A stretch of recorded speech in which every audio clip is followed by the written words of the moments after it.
السلام علیکم الحمدللہ رب العالمین والصلاة والسلام علی اشرف الانبیاء والمرسلین نبینا محمد وعلی آلہ واصحابہ اجمعین وبعد۔ اللہ کے فضل و کرم سے، اس کی توفیق سے، اس کی نصرت سے جدید مناہج کی حقیقت کے آج کے اس حلقے میں ہم اور آپ انشاءاللہ تبارک و تعالی سوال نمبر 103 پڑھنے جا رہے ہیں۔ سوال نمبر 103 میں جو بات پوچھی گئی ہے وہ چونکہ موضوع جدید مناہج کا ہے، نئے راستوں کا ہے، اس لیے یہ سوال اس وقت کثرت سے آتا ہے، کثرت سے یہ سوال آتا ہے، اور بہت سارے لوگ یہ سوال آئے دن کرتے رہتے ہیں، انہیں الجھن ہے، انہیں بے چینی ہے، اس لیے یہ باتیں بار بار پوچھی جاتی ہیں۔ یہ سوال 103 نمبر جو ہماری اس کتاب میں صفحہ نمبر 468 پر موجود ہے۔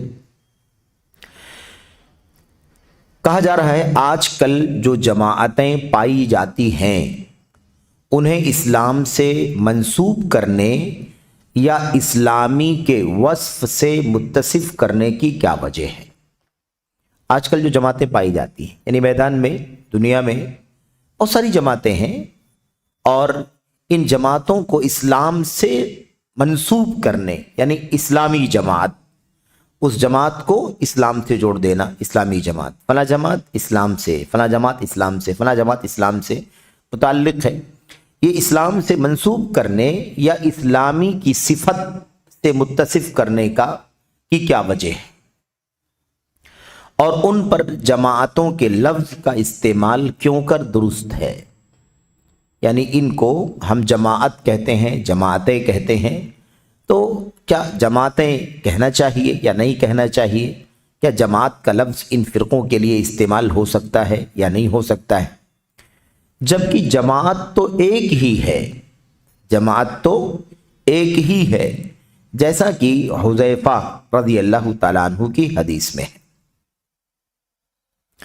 اب یہ سوال آپ دیکھیں، غور کریں کہ اس میں 2-3 باتیں پوچھی جا رہی ہیں۔ ایک بات تو یہ پوچھی جا رہی ہے کہ جب جماعت ایک ہے تو بہت ساری جماعتوں کو جماعت کا نام دیا جا سکتا ہے، جماعت کا لفظ ان کے لیے استعمال ہو سکتا ہے، یا جماعت کا لفظ ان کے لیے استعمال نہیں ہو سکتا ہے؟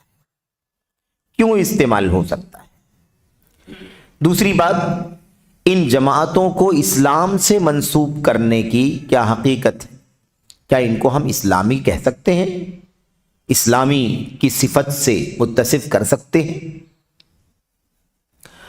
تو جواب اس کا کیا ہے؟ جواب بہت اصولی انداز کا جواب شیخ صالح فوزان حافظہ اللہ دے رہے ہیں۔ کہتے ہیں جماعتوں سے مراد ہر دور میں پائے جانے والے فرقے ہیں، جماعتوں سے مراد ہر دور میں پائے جانے والے فرقے ہیں۔ یعنی جماعت کا لفظ جب جمع استعمال کیا جائے، جماعتوں، جماعتیں، ایک اصل جماعت کے علاوہ جب جماعتوں کی بات کہی جائے تو اس سے مراد ہر دور میں، ہر زمانے میں جو فرقے ہیں اس اصل جماعت سے نکل کر، اس سے ہٹ کر جو الگ دھڑا بن گیا ہے، اس کو ہر دور کے اس طرح کے دھڑوں کو جماعتیں کہہ دیا جاتا ہے۔ شیخ کہتے ہیں ہر دور میں پائے جانے والے فرقے مراد ہیں ان جماعتوں سے، اور یہ کوئی انہونی بات نہیں ہے، کوئی تعجب کی بات نہیں ہے، نبی کریم صلی اللہ علیہ وسلم کا ارشاد ہے۔ یعنی یہ کوئی بڑی بات نہیں ہے کہ بہت ساری جماعتیں ہیں جن کو فرقے ہیں لیکن ان کو جماعتوں کا نام دے دیا گیا ہے، اور ہر دور میں اصل جماعت جو قرآن کی، سنت کی، صحابہ کی جماعت ہے، یعنی صحابہ کے مشن پر چلنے والوں کی جماعت ہے، اس جماعت کے علاوہ بہت ساری دھڑے، بہت سارے فرقے ہر دور میں پائے جاتے ہیں۔ خود نبی کریم صلی اللہ علیہ وسلم نے یہ بات فرمائی تھی کہ یہودی 71 فرقوں میں، نصارہ 72 فرقوں میں، اور میری امت 73 فرقوں میں تقسیم ہوگی. کلھا فی النار الا واحدہ، سب کے سب جہنم میں ہوں گے، جہنم میں جائیں گے سوائے ایک کے. تو اب یہاں پر یہ حدیث بتلا رہی ہے کہ فرقے بنیں گے، فرقے رہیں گے، دھڑ بندیاں ہوں گی.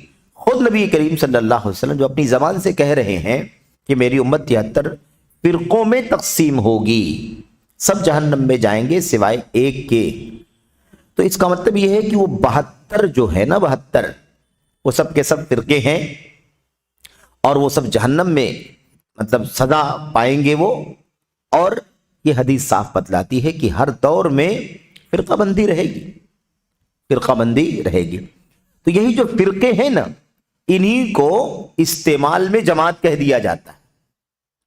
استعمال میں انہی کو جماعت کا لفظ ان پر استعمال کر لیا جاتا ہے. اس سے مراد جماعت نہیں ہے، اس سے مراد یہی فرقے ہیں. تو اصل میں غلط فہمی کہاں ہو رہی ہے؟ غلط فہمی ہو رہی ہے کہ فرقوں پر جماعت کا لفظ استعمال کیا جا رہا ہے. تو فرقے ایک سے زیادہ ہو سکتے ہیں، 10 20 100 200 500 1000 2000 فرقے بھی ہو سکتے ہیں، لیکن اصل صحیح معنی کے اعتبار سے جماعت ایک سے زیادہ نہیں ہو سکتی. جماعت ایک ہی ہے، کیونکہ جماعت کہتے ہیں اسے جو اس قرآن پر، نبی کی سنت پر اور صحابہ کرام کے طریقے پر جمی رہے، اسی طریقے کو پکڑ کر کے بیٹھے، وہی جماعت. اس سے ہٹنے والے ایک ہوں، 2 ہوں، 10 ہوں، 100 ہوں، 1000 ہوں، وہ جماعت نہیں کہلاتے ہیں، وہ اصل میں فرقے کہلاتے ہیں، ٹکڑے. یعنی اصل جماعت سے نکل کر کے الگ تھلگ ہو جانے والے، الگ نظریہ، الگ فکر، الگ سوچ، الگ مقاصد کے ساتھ الگ ہونے والے، یہ فرقے کہلاتے ہیں. اصل میں انہی کو عام استعمال میں لوگ جماعت کہہ دیتے ہیں. ہماری اور آپ کی زبانوں پر بھی یہ لفظ بہت زیادہ استعمال ہوتا ہے، ہم بھی جماعت کہہ دیتے ہیں. سماج میں پائی جانے والی، دنیا میں پائی جانے والی مسلم جماعتیں، ظاہر سی بات ہے مسلم جماعتیں نہیں، اسلام کا نام لے کر دھڑ بندی کرنے والے فرقے، یہ ہونا چاہیے. کیونکہ اصل جماعت تو ایک ہی ہے. جماعت جمع نہیں ہو سکتی، جماعت کو جمع نہیں کیا جا سکتا. وہ فرقے ہیں جن کو جماعت کے لفظ سے یاد کیا جاتا ہے. لیکن یہ حدیث صاف صاف بتلا رہی ہے کہ وہ فرقے ہوں گے، جماعت ایک ہوگی اور بقیہ سب فرقے ہوں گے. انہی فرقوں کو جماعت کہہ دیا جاتا ہے. تو کہتے ہیں لہذا جماعتوں اور فرقوں کا پایا جانا ایک معروف بات ہے. یہاں پر بھی جماعت کا لفظ جو استعمال کیا گیا اسی معنی میں اس کا پایا جانا ایک معروف بات ہے. اس بارے میں نبی کریم صلی اللہ علیہ وسلم نے پیشین گوئی فرمائی تھی. آپ نے کہا تھا من یعش منکم فسیر اختلافا کثیرا، تم میں سے جو زندہ رہے گا بہت زیادہ اختلاف دیکھے گا. فسیرا انقریب بہت جلدی بہت زیادہ اختلاف دیکھے گا. اب دیکھیے نبی کریم صلی اللہ علیہ وسلم کی وفات کو 1435 سال گزرے ہیں، 1435 سال گزرے ہیں، 1500 سال سے بھی کم اللہ کے نبی کی وفات کو. کیونکہ سن 11 ہجری میں وفات ہوئی ہے، 11 ہجری آپ نکال دیں اور ادھر 45، تقریباً 1434-35 سال کا یہ عرصہ گزرا ہے. اتنے عرصے میں قیامت کب آئے گی اللہ تبارک و تعالیٰ جانتا ہے. اللہ کے نبی علیہ الصلوۃ والسلام کی نبوت اور رسالت، آپ کی شریعت لائی ہوئی قیامت تک کے لیے ہے. اب نہ کوئی شریعت آئے گی نہ کوئی نبی آئے گا، یہی قیامت تک کے لیے قرآن کریم اور نبی کی سنت، صحابہ کرام کا منہج، یہی ہدایت کا سرچشمہ اور اس کا ذریعہ ہے. تو 14 صدیوں میں اتنے سارے فرقے، اتنے سارے دھڑے، اتنے سارے گروہ، اتنی ساری ٹولیاں بن گئیں. اللہ کے نبی نے فرمایا عنقریب میرے بعد جو زندہ رہے گا بہت زیادہ اختلاف دیکھے گا. تو 14 صدیوں کی بات ہے یہ بھی. 14 صدی کوئی بہت زیادہ نہیں ہے. اس کے بالمقابل جو دنیا کی عمر ہے، اللہ تبارک و تعالیٰ خوب جانتا ہے کہ قیامت کب قائم ہوگی، ہمیں اس کا علم نہیں ہے. تو خلاصہ یہ ہے کہ اختلافات کی پیشین گوئی اللہ کے نبی نے کی تھی. اب جب اختلاف کی پیشین گوئی کی تھی تو اختلاف میں پڑھنے والے جماعت کیسے ہو جائیں گے؟ تو فرقے ہی رہیں. اختلاف میں پڑھنے والے، اختلاف کرنے والے، الگ الگ ہونے والے وہ فرقے ہیں، وہ جماعتیں نہیں ہیں، کیونکہ جماعت ایک ہے۔ اور بار بار یہ بات آئی ہے کہ جماعت ایک ہی ہے، بہت ساری جماعتیں نہیں ہیں۔ جماعت ایک ہے، بہت ساری جماعتیں نہیں ہیں، اس لیے کہ صراط مستقیم ایک ہے، 10 نہیں ہے۔ جیسا کہ شیخ ربیع ہے نا بن ہادی بن عمیر المدخلی حافظہ اللہ نے یہ بات اپنی ایک رسالے میں کہی ہے، بلکہ رسالے کا نام ہی ہے۔ رسالے کا عنوان کیا ہے؟ جماعت واحدۃ لا جماعات و صراط واحد لا عشرات۔ جماعت ایک ہے، جماعتیں نہیں ہیں، اور صراط مستقیم ایک ہے، 10 نہیں ہے، یا 10 نہیں ہے، عشرہ نہیں فرمایا، عشرات۔ تو جماعت ایک ہے، جماعتیں نہیں ہیں، اور صراط مستقیم ایک ہے، 10 نہیں ہے۔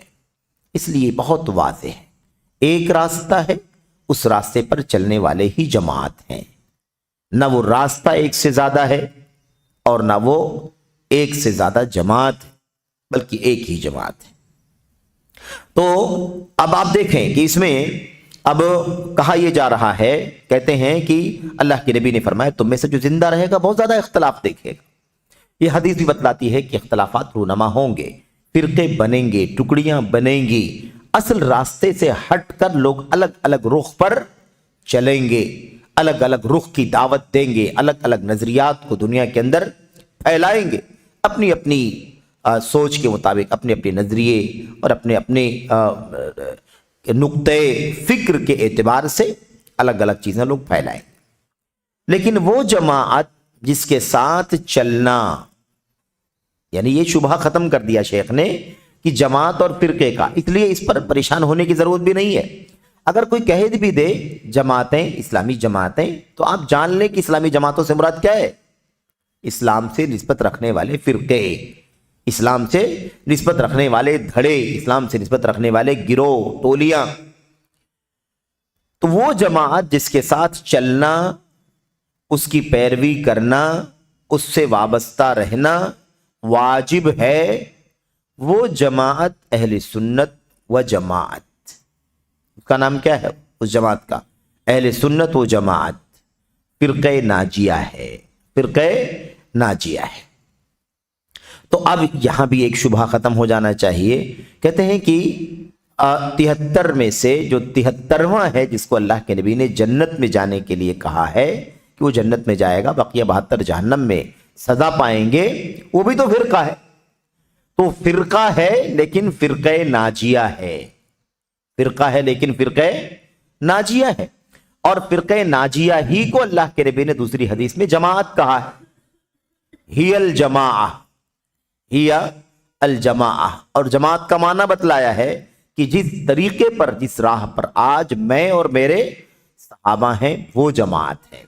تو جماعت کا معنی کلیئر ہو جانا چاہیے، واضح ہو جانا چاہیے کہ جماعت کہتے ہی اسے ہیں جو اس طریقے پر رہے جس پر نبی کریم صلی اللہ علیہ وسلم اور آپ کے صحابہ کرام تھے۔ اللہ کے نبی کے طریقے پر، نبی کے صحابہ کے طریقے پر رہنے والے ہی جماعت ہیں۔ تو اب جو شبہ پیدا کیا جاتا ہے کہ 73 میں سے اللہ کے نبی نے فرمایا 73 فرقوں میں تقسیم ہوگی میری امت، 73 میں سے 72 جہنم میں اور ایک جنت میں، لیکن ہے سب کے سب فرقہ، کیونکہ فرقے 73 ہیں، 72 جنت میں، جہنم میں، اور ایک جنت میں، تو ہیں تو سب فرقے۔ لیکن یہی بات اصل میں سمجھنے کی ہے کہ اللہ کے نبی علیہ السلام نے یہ بات فرمائی کہ وہ جو 72 ہیں جو جہنم میں جانے والے ہیں، وہ اس راہ پر نہیں ہے جس راہ پر میں اور میرے صحابہ ہیں، وہ اس راہ پر نہیں ہے جس راہ پر میں اور میرے صحابہ ہیں، اور 73واں اسی راہ پر ہے جس پر میں اور میرے صحابہ ہیں۔ تو میں اور میرے صحابہ جس راستے پر ہیں، وہ میرے اور میرے صحابہ کے راستے پر چلنے کی وجہ سے وہی جماعت ہے، گرچہ وہ 73واں پارٹ ضرور ہے، 73واں پارٹ ضرور ہے، لیکن وہ چونکہ اللہ کے نبی کے راستے پر، صحابہ کے راستے پر چلتا ہے، اس لیے وہ جماعت ہے، اس لیے وہ کیا ہے؟ وہ جماعت ہے۔ تو غلط فہمی دور ہو جانی چاہیے کہ صرف فرقہ کہتے ہیں، وہ بھی تو ایک فرقہ ہے، وہ بھی تو ایک فرقہ ہے، وہ فرقہ ہے لیکن فرقہ ناجیہ ہے، نبی کے طریقے پر اور آپ کے صحابہ کرام کی راہ پر چلنے والا ہے، اس لیے اسی کو جماعت کہا گیا ہے۔ خود نبی کریم صلی اللہ علیہ وسلم کی حدیثوں کے اندر اس کی پہچان بتلائی گئی ہے، اس کی شناخت بتلائی گئی ہے کہ دنیا میں جہاں بھی ہوں گے، جس دور میں بھی ہوں گے، ان کا راستہ نبی کا راستہ اور نبی کے صحابہ کرام کا راستہ ہوگا۔ تو یہ صاف لفظوں میں وہ جماعت اہل سنت والجماعت ہے، اہل السنہ والجماعت ہو گئی بات نا، جس پر میں اور میرے صحابہ ہیں، میں اور میرے صحابہ ہیں، فرقہ ناجیہ ہیں، کیونکہ رسول اللہ صلی اللہ علیہ وسلم نے ان فرقوں کو بیان کرتے ہوئے فرمایا تھا، کلھا فی النار الا واحدۃ، سب کے سب جہنمی ہوں گے سوائے ایک کے۔ قالوا من ہی یا رسول اللہ، لوگوں نے پوچھا، صحابہ نے، اے اللہ کے رسول وہ ایک کون ہوگا؟ من ہی، وہ ایک کون ہوگا؟ یہاں پر بھی یاد رکھیں، اللہ کے نبی علیہ الصلوۃ والسلام سے صحابہ نے جب سوال کیا تو آپ نے یہ نہیں کہا ما ہیا، صحابہ نے کہا من ہیا، یہ کون لوگ ہیں، یہ کون لوگ ہیں؟ قال، اللہ کے نبی نے فرمایا، ما انا علیہ الیوم واصحابی، ما وہ راستہ جس پر آج میں ہوں اور میرے صحابہ کرام ہیں اس پر چلنے والے، سمجھ رہے ہیں نا؟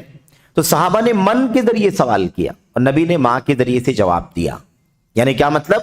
لوگوں کو حق پر پہچاننے کے لیے اس راستے پر پرکھنا ضروری ہے، لوگوں کو حق پر ہیں کہ نہیں ہے اس کی پرکھ کرنے کے لیے اس راستے کی پرکھ کرنا ضروری ہے کہ اس راستے پر ہے یا نہیں ہے۔ اگر اس راستے پر ہے تو وہ حق پر ہے اور جنت میں جانے والے ہیں، جماعت ہیں، اور اگر وہ اس راستے پر نہیں ہے تو اس کا مطلب یہ ہے کہ وہ حقیقت میں اس راہ پر نہیں ہے جو راہ جنت تک لے جانے والی راہ ہے۔ تو بہرحال یہاں پر دیکھیں کہ اللہ کے نبی علیہ الصلوۃ والسلام نے صاف صاف یہ بات بتلا دی کہ وہ جماعت اس لیے ہیں کہ وہ میرے اور میرے صحابہ کے راستے پر چلتے ہیں، تو میرے اور میرے صحابہ کے راستے پر چلنے والے ہیں، اس لیے وہ جماعت ہے، اس لیے وہ جنت میں جائیں گے، اس لیے وہ ناجیہ ہیں، اس لیے وہ اہل السنت ہیں، اس لیے وہ جماعت ہیں، اس لیے وہ طائفہ منصورہ ہیں، اس لیے وہ غربا ہیں۔ یہاں غربا بھی ہیں، آپ دیکھیے یہ جماعت جو غربا کے نام سے کوئی جماعت اور فرقہ بن جائے اس کی بات نہیں ہو رہی ہے۔ اللہ کے نبی کی حدیث میں جو الغربا آیا ہوا ہے وہ بھی اسی معنی کے اعتبار سے 73 ہیں، 73 میں سے 72 اصل راستے سے ہٹے ہوئے ہیں، ایک راستے پر ہے اجنبی ہے، وہ 72 اس کو کوستے ہیں کہ تو کس راستے پر چل رہا ہے، تو کس راستے پر چل رہا ہے، تیرا راستہ کیا ہے، تو سب سے الگ تھلگ ہے، یہ دیکھ ہم 72 ایک ساتھ میں ہیں لیکن تو الگ راستے پر، تو وہ اکیلا ہو چکا ہے، وہ اجنبی ہو چکا ہے، وہ کیا کہتے ہیں غریب ہو چکا ہے، پہچان نہیں ہے، اس کی شناخت نہیں ہے، اکیلے پن کی وجہ سے وحشت ہے۔ یہ اصل میں خاص طور پر اسی بنیاد پر اللہ کے نبی علیہ الصلوۃ والسلام نے فرمایا کہ اجنبی ہو جائے گا اسلام، اصل اسلام کیا ہوگا؟ اجنبی ہو جائے گا۔ ما انا علیہ الیوم واصحابی والے دیگر فرقوں کے بیچ میں اجنبی ہو جائیں گے۔ اللہ کے نبی علیہ الصلوۃ والسلام سے مسند احمد بن حنبل وغیرہ کی روایت میں پوچھا گیا تھا کہ غربا کون ہے اللہ کے نبی صلی اللہ علیہ وسلم، غربا کون ہے؟ تو اللہ کے نبی علیہ الصلوۃ والسلام نے کیا جواب دیا تھا؟ آپ نے فرمایا تھا ہم الذین یصلحون اذا فسد الناس، ہم الذین یصلحون اذا فسد الناس، یہ وہ لوگ ہوں گے جو درستی پر رہیں گے جب لوگوں میں بگاڑ آ جائے گا، جب لوگ بگڑ جائیں گے تب بھی یہ صلاح اور نیکی کی راہ پر چلیں گے، صلاح پر نیکی پر قائم رہیں گے جب لوگ فساد کا شکار ہو جائیں گے، لوگ بگڑ جائیں گے۔ بعض روایتوں میں اللہ کے نبی نے فرمایا ہم النزاع من القبائل، ہم النزاع من القبائل، نزاع کھینچے ہوئے، قبیلوں کے چنندہ، قبیلوں کے چنندہ سلیکٹڈ